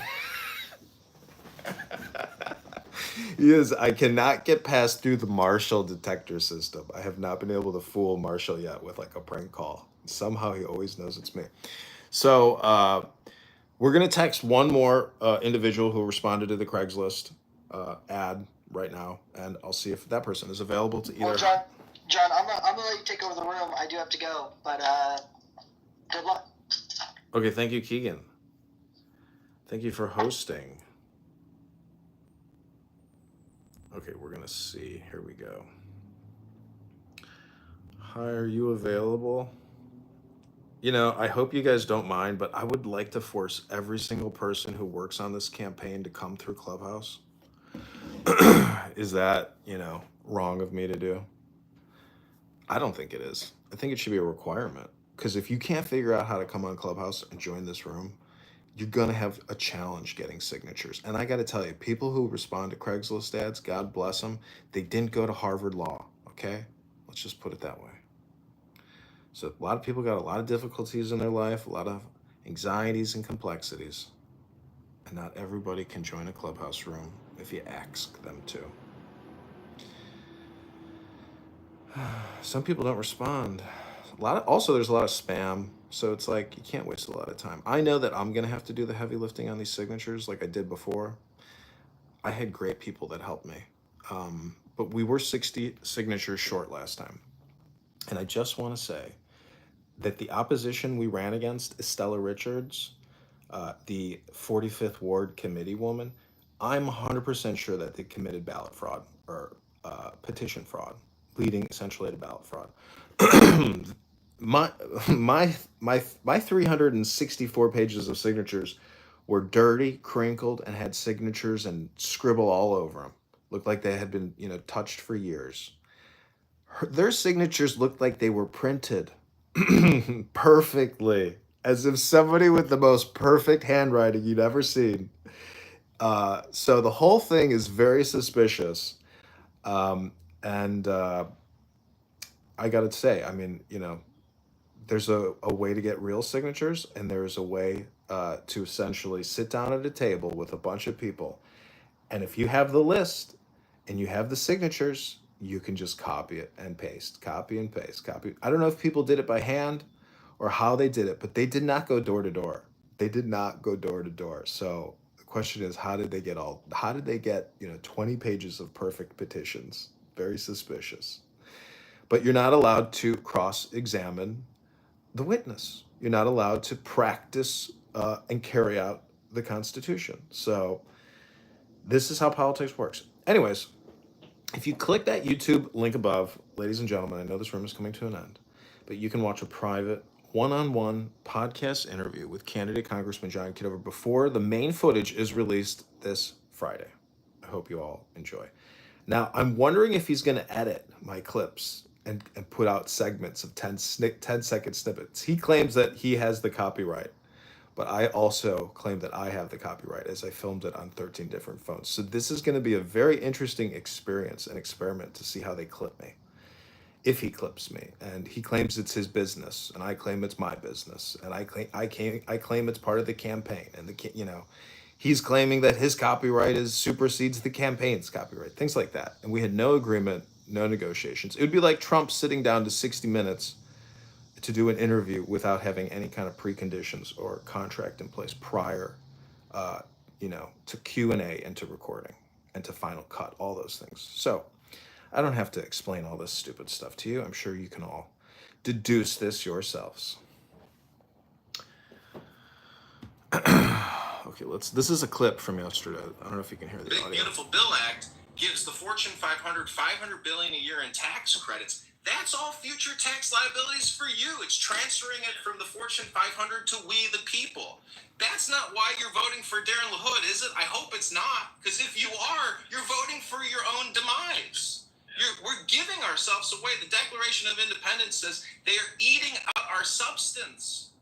And in my opinion, Darren LaHood is eating out the substance of America and the people in the 16th district. And Illinois politics is so corrupt and the people are so sleazy. It's taking a grassroots effort of a guy in Jefferson Park in the northwest side of Chicago to say no more borrowing and spending. You talked about cuts. There were two you mentioned that I was specifically interested in. Cuts to Medicare, Medicaid. So that's a clip. That's the kind of Q&A it was. I mean, he let me, it's not like a Clubhouse room where you get interrupted every second. Like, this guy let me speak. He knew that he was there to film. So it comes out tomorrow. but you can watch the clip today. It's a private exclusive here on Clown House. I hope you enjoyed. Okay, let's see if our other candidate emailed us back, texted us back. Nope. Nope. I think that might have been it.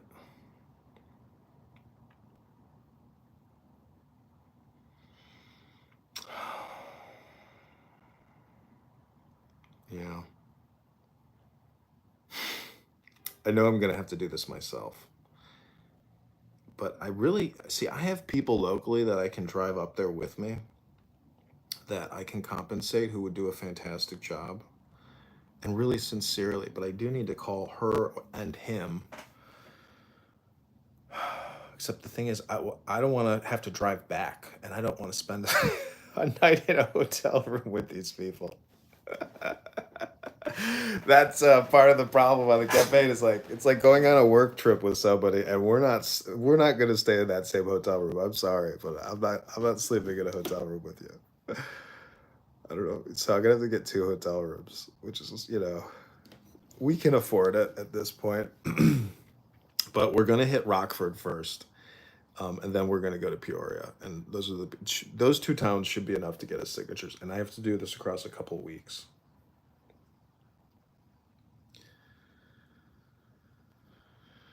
I'd like to look at all the chat messages. You know what? I need to also get a new Clubhouse Anonymous account, because this is my only current Clubhouse account. So I need to go to like reaction rooms. Ugh, I'm gonna have to do that probably. See, this is how I need to spend my time, and I need to find people to get me signatures on the street. Okay, so we're gonna create a new Clubhouse Anonymous Live. I'm gonna change the title. I don't know, we'll just let this one sit for a minute. It's too much work right now. All right. Which phone am I gonna put it on?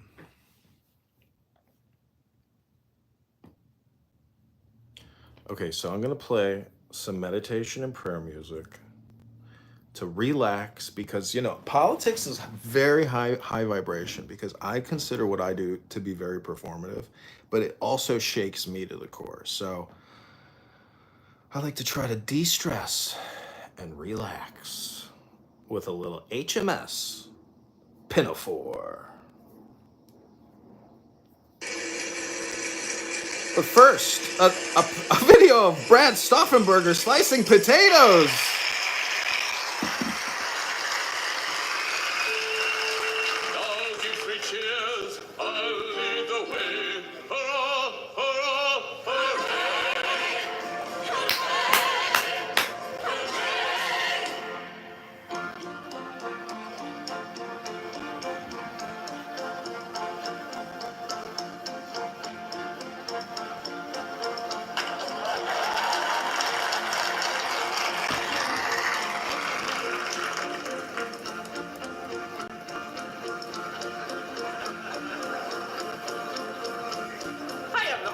Of the sea, the ruler of the Queen's Navy, whose praise Great Britain will loudly chant. And I am his sister and his cousin and his aunt. And we are his sister and his cousin and his aunt. His sister and his cousin and his aunt.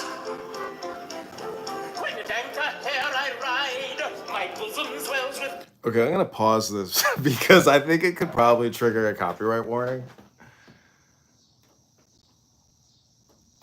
But I think that would be a really funny way to roast Brad Stauffenberger by playing the HMS Pinafore soundtrack and dedicating it to him and management.